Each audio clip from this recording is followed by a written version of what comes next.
Well, depende yun sa dami ng support na nakukuha. Kung walang makukuha ang support, di wala matutulungan, di ba? Pero kung masusupport sa tao, we can help as many as people will allow, di ba?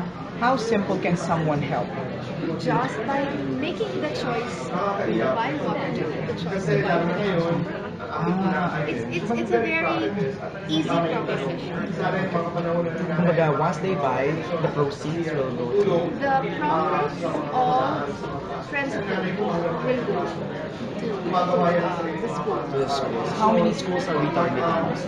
Ay, well, kung supportahan ng buong country, di maraming maraming matutulungan. So it really kasi talaga sa support ng tao. Di ba? Kahit gusto namin tumulong ng maraming, kung wala naman mag-support.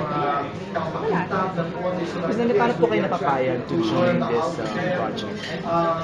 It's an easy cause to support, diba? I mean, our public schools, sabi ko nga before, diba, before, yung mga ating teachers and yung mga galing, these public schools are the ones who produce the likes of Washington CCM, diba? Tapos yung mga public school teachers, sila yung mga kinararangal ng mga, diba? They were really highly respected in the community. And so, parang yung public schools natin ngayon, digress, diba? Hindi naman siguro that we shouldn't allow that because we really need the country to do well. And if 88% of the student population goes to public school, we really need to help them. Diba? Yung private schools, they have funding na. Pero yung public schools, they really need. At saka yung mga teachers natin, sobrang kawawa. Ang ganda naman po na parang hindi niyo ba nakakalimutan like where you started, where all these activities started. No, I don't think there's a single one of the celebrities who has really listened to me.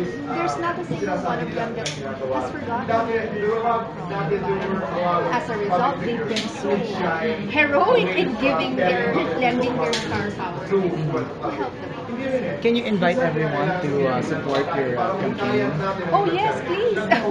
Please help support the public schools and choose Philippines.